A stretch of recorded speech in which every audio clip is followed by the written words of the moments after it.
Approximately 9:03 this morning, officers were dispatched to District 2 on the report of a man with a gun. Approximately 9:10 a.m., we received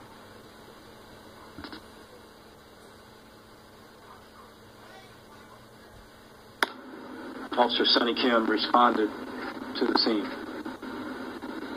At 9:26, backup officers frantically aired that we had an officer down. CPD lost one of our best today.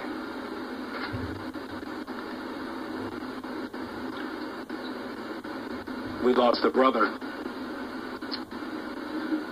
But right now my heart is broken more for his 3 boys who lost their father and his wife who lost her husband. We're devastated that Officer Kim, who was one of our best, came to work today and does not get to go home. I want to praise other CPD officers, probation officers, excuse me,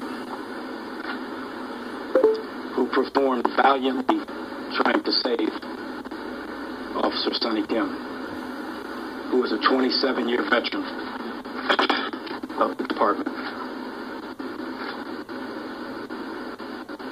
Obviously, this is a tragedy. We are going to come closer together as a team, as a family that wears this uniform. And we would appreciate prayers not only for our CPD family, but for his family as well, as they deal with the most difficult of circumstances that they could ever imagine. We'll let the city manager say a few words.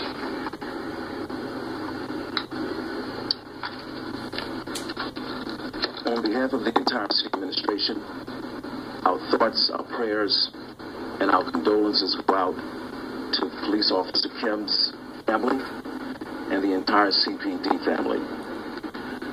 Mayor Cranley is unable to be here today due to travel related to the U.S. Conference of Mayors. However, he sends his condolences and prayers to the Kim family and the department.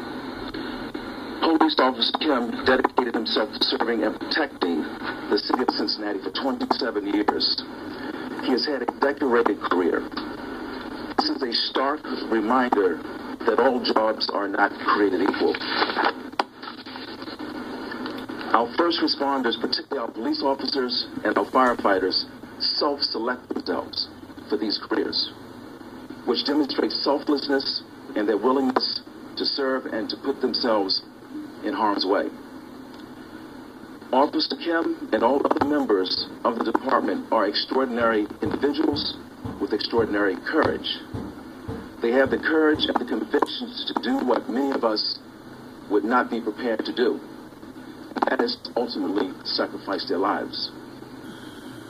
Officer Kim is a hero, and whatever the administration can do to reflect that in his funeral services or any support that his family will need or any support that the department will need, resources will not be an issue.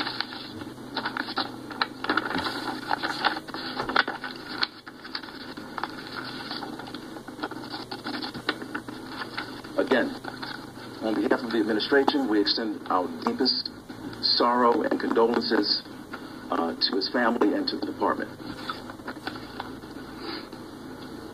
As the city manager indicated, Mayor Cranley is about to land at the U.S. Conference of Mayors site. His staff has been working diligently to get him returned as quickly as possible. We're expecting to be back in the community this evening. I can't think of a more difficult moment for our city than the loss of life in the service of protecting our citizens. It's more than theoretical that men and women in uniform risk their lives every day. On behalf of Mayor Cranley, the members of council, let us all embrace the Kim family with our prayers, our heartfelt support, and do the same thing for every police officer of the city of Cincinnati. Those officers will be in service for the next 24 hours, the next 24 hours, the next 24 hours. They deserve our prayers. They deserve our thanks and our support. We're so sad at this loss to this community. This time I'll give you an opportunity to ask a few questions. Obviously, it's much too early to go into any specific detail. I would appreciate it if you would remember that before you ask questions. What about the suspect? The suspect is also deceased. That's all I'll say about the suspect. Can't go into detail, Deb. Officers responded to this man with the gun. Some type of struggle ensued in the middle of the street. We had multiple shots fired. The 911 call, any indication who made that call? We think we know, but we don't want to release. We're confident we know who called, but we're not giving that information out at this time. Anyone else? Not to my knowledge, not physically anyway. Chief Marshall, could you elaborate on his time with the department? What he was like as an officer? He was a great officer, 27-year veteran, liked by all, fit, and he grew up in Chicago. He moved to Cincinnati in 1986 and came on the department in 1988. He's received 22 commendations during his exemplary career, most recently receiving the Department Award for Exemplary Conduct and a Safe Driving Award in 2013. His captain is here, Captain Jeff Butler. I'd like you to come up now and say a few words about the man that we lost today.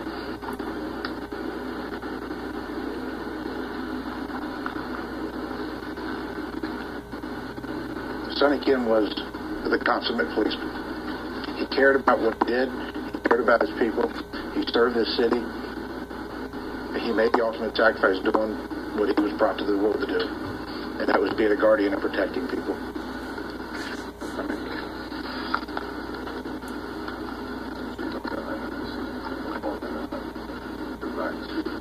What happened this morning? Any indication that there's been any prior relationship between the officer and this suspect? Did they know each other? I don't think that there was any prior relationship. We're not quite sure what developed prior to the officer's arrival. We're not quite sure how it evolved fully at this time, so I don't want to give misinformation. This is far too critical of an incident for that. But we lost one of our best today. Somebody has told me with certain limbs with that. I don't know. We can't. You're talking about the suspect, I assume. That was, yeah. Not sure. Not sure if he was on the served list or not. Too early to speculate. Any other questions? Chief, what do you say to the rest of the police officers today? What is the message from the future CPD? What do you just tell your guys that you need to make sure that, what do you say on a day like this? Our hearts are broken. All of our hearts are broken as an entire department. I just left the hospital, and it's the toughest thing that I've had to do in nearly 30 years as a police officer. But we have a responsibility to all of you to continue to do the things that we do to make our community safe. We know the risk of this job. We know that when we wake up in the morning and kiss our sons and our daughters, we may not see them. So we'll get through, but it's going to be very tough.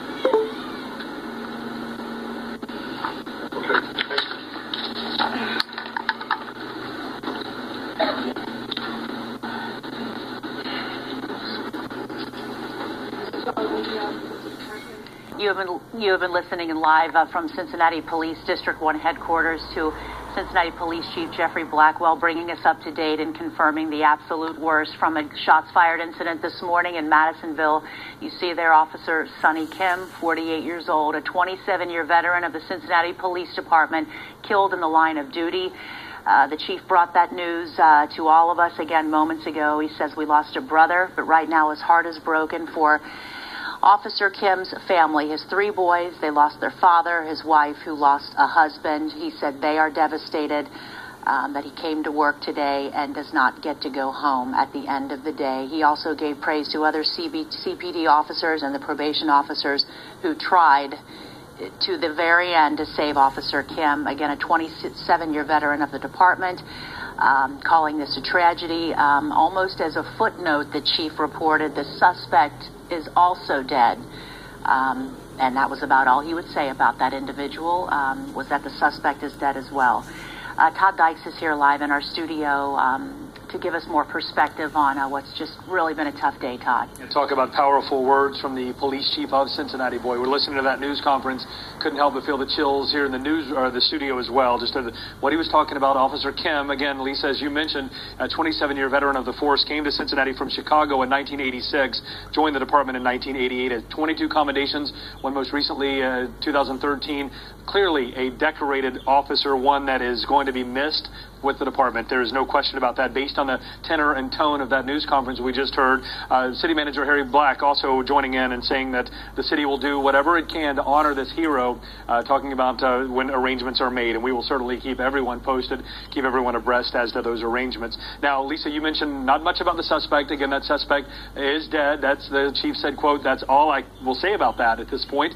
A lot to be determined about what happened in the moments leading up to this barrage of gunfire. We've heard there were multiple shell casings at the scene. And again, I think it can't be lost in the conversation here that Officer Kim was called to this scene, the result of a 911 call. He went to the scene knowing that there was apparently some man acting erratically with a firearm. So just imagine that for a moment. Again, talking about this aspect of going to work each day and not knowing exactly the outcome and how things would go. And when you want to head home, this tragically is the worst possible scenario. He went there to protect everyone else in that neighborhood, and he lost his life. Of course, a lot of details still to come. What exactly precipitated that interaction, why the gunfire erupted, still unclear at this point. Police will get to the bottom of that. That is next task. When asked what he would say to the rest of the department, of course, Chief Blackwell, with a very heavy heart, said our hearts are broken, but we do have a responsibility to all of you, referring to me and those of you watching right now, to keep all of us safe, and that's what they will do. They will get through it, but he said, quote, it's going to be very, very tough. So a lot going on right now in this investigation, still in the very early stages. This all happening just about 3.5 hours ago, tragically. And as Lisa, you mentioned, efforts made frantically there at the scene to save Officer Kim's life. We've seen that video of that medic unit, that ambulance flying to the UC Medical Center, really pulling in there with a fury, trying to get Officer Kim the expert care that he needed. Sadly, and you know they worked valiantly there at the hospital as well, but sadly we've lost a good man today. Lisa, we'll send it back to you, of course, continuing to monitor the situation from this end. Well, let's go live right now to UC Medical Center, where the ambulance and the barrage of police officers and fire crews rushing him there, doing what they can. Richard Childs, it really has taken a turn. Really a different perspective from you now. Lisa, certainly is. Todd describing that frantic scene when that ambulance arriving hours ago, desperately trying to save the life of Officer Sonny Kim. Today, now, officers standing in memoriam, standing with Officer Kim and his family, honoring one of their own. Photographer Jason Sperry and I had a chance to spend some time with Officer Kim last year. And like many of these police officers you get to know, you just know the wonderful character of a good person. Again, Jason Sperry and I spent some time with Officer Kim on a Sunday, and it's just when you report that someone you've gotten a chance to know has lost their life, someone who is getting up, going to work today to protect all of us. Like these officers, your heart drops. Today, again, they are standing just vigil, watching over one of their own. It's one of the worst calls an officer can certainly receive. We spoke earlier of the last in the line of duty deaths, those of Officers Pope and Jeter, losing their lives here also in the city of Cincinnati. The city pausing to mourn, the entire city government stopping as Chief Jeffrey Blackwell ordering those flags at the Police Department District 1 headquarters lowered to half staff. Harry Black, the city manager, of course, honoring Officer Kim and his years of service here in the city of Cincinnati.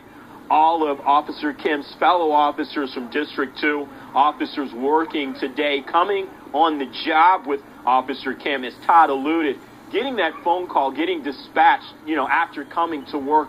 Certainly for this family now, the reality sinking in that their husband, their father, not coming home from work today. One that tears at all of our hearts. For the Cincinnati Police Department officers here now standing vigil over one of their falling, one of their own. This fraternity, this brotherhood of police officers will now become a very close and solid blue line. Lisa? Thank you, Richard, live from the hospital. Let's bring in now WLWT News 5's Andrew Setters. He has been holding things down for us in the newsroom, bringing us the latest information. And Andrew, the worst confirmation we feared has come. There was a lot of rumor and a lot of things on social media, and unfortunately it appears to be the case. It is true. Chief Blackwell confirming the loss of Sonny Kim just moments ago. Yeah, Lisa, we got that indication that Cincinnati had lost an officer when the flag out in front of District 1 was lowered to half-staff this morning. Some members of Cincinnati City Council putting out messages on social media expressing their thoughts and prayers for Sonny Kim, 48 years old, 27-year veteran. Just think about that for a minute. He's dedicated more than half of his life to the city of Cincinnati, to the Cincinnati Police Department, a father of 3 and a husband. Cincinnati City Manager Harry Black saying the Cincinnati police officers are just extraordinary individuals and promising that the city will do whatever it can to stand by his family. Cincinnati Vice Mayor David Mann also there commenting just a short time ago at the news conference. He encouraged everyone to embrace the Kim family with prayers and heartfelt support. Cincinnati's Mayor John Cranley in the air on his way to the U.S. Conference of Mayors. He'll touch down, be turned around, and head back here to the city of Cincinnati to be here with the members of the Cincinnati Police Department and the city administration. And you expect him back here by later today. Again, the suspect in this also deceased. Someone else, the District 2 Commander, Jeffrey Butler, speaking at the news conference a short time ago. He called Officer Kim the consummate policeman. We have seen the Cincinnati Police Honor Guard show up at the hospital. We have seen Cincinnati police officers standing vigil outside the hospital. We saw a tremendous turnout of officers helping to escort that ambulance to the hospital from Madisonville, from the scene where Officer Kim was shot this morning. We expect that those officers will stay there with Officer Kim, with his family, now that he has passed on. And again, the Honor Guard there. There will be as time goes on, the next steps will come in this process now that Officer Kim has been pronounced dead. But just a devastating day for the city of Cincinnati. And again, Richard Childs mentioned 1997 officers Daniel Pope and Ronald Jeter killed in the line of duty, the last line of duty death in the city of Cincinnati. It's been some 15 years. Officer Kevin Crayon killed in the year 2000, and today Officer Sonny Kim killed in the line of duty. His name will be, no doubt, added to that memorial that's right across the street from District 1, where the eternal flame burns for the officers who have given their life in service to the city of Cincinnati.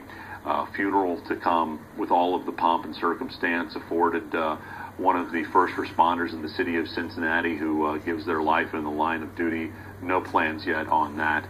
But again, it's been just really weeks since we have seen the city go through this process with Cincinnati firefighter Daryl Gordon, another hero killed in the line of duty trying to rescue people really not too far from that area in Madisonville where this deadly shooting occurred.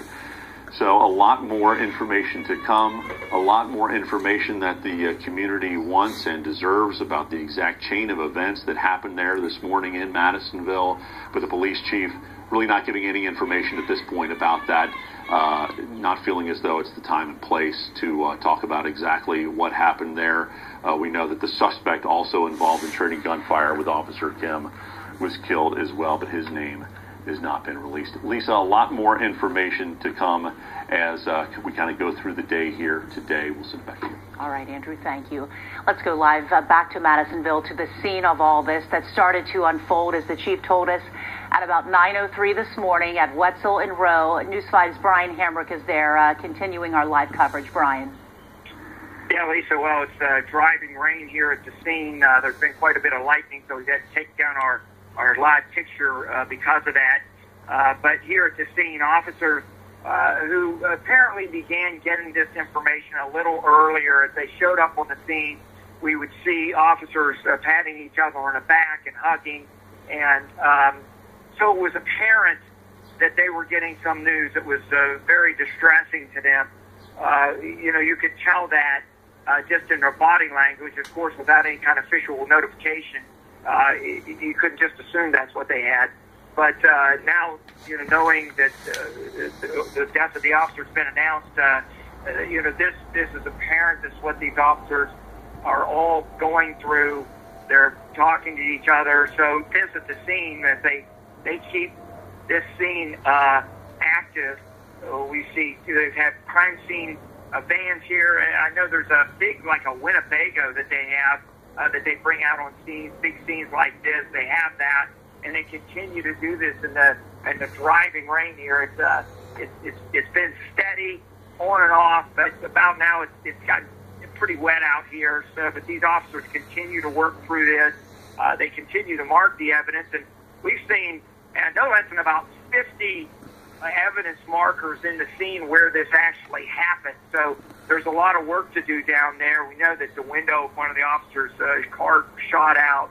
We saw crime scene evidence techs looking at a tree. It looked like they were maybe trying to dig a slug out of a tree at one point over here. They were looking under cars, around the officers' vehicles here. There are just multiple evidence markers, and that's what the chief said earlier. He said there were just multiple shots. So just looking at the scene, this appears to be a violent gun battle. We know the suspect had fired. We know more than one officer had fired. So there were multiple officers shooting. There was this officer. So this was a real gun battle in the middle of the street, apparently playing out here. Police have been in and out of a couple of houses. They've been talking to witnesses here and there, but one particular house, they've been in and out of there. Not sure if that's where the suspect lives, or if he was visiting someone there, or exactly what the kind of tie to all this was at this particular spot.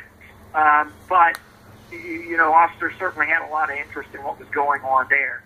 And it's certainly this, something like this, it not only affects the officers, but again, all the people that you think about that know this officer and what he's doing. We're hearing he was involved in teaching some courses, like karate courses and this sort of thing. And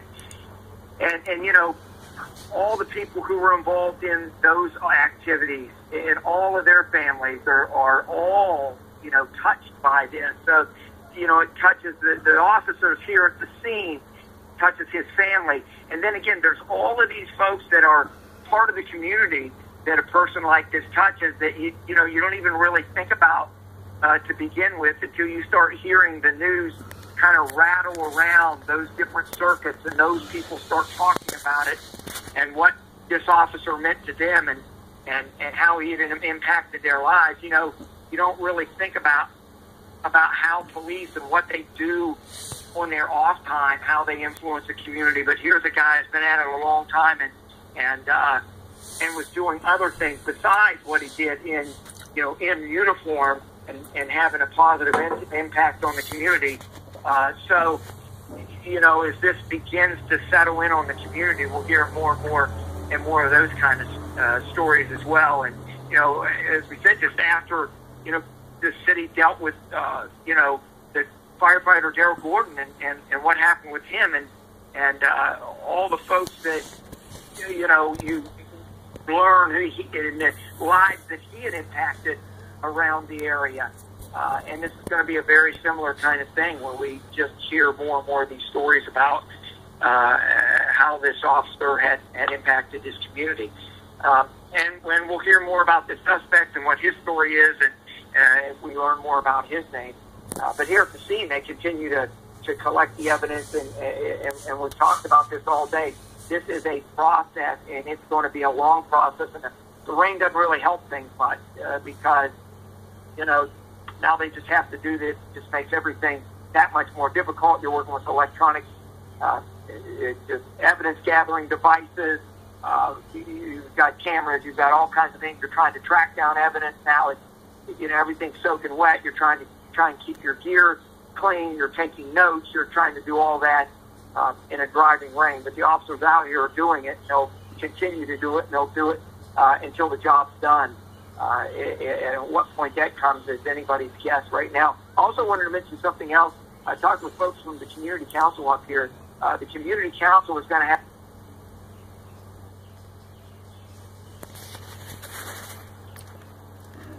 Yeah, I'd have to say if there's driving rain in an outside gun battle,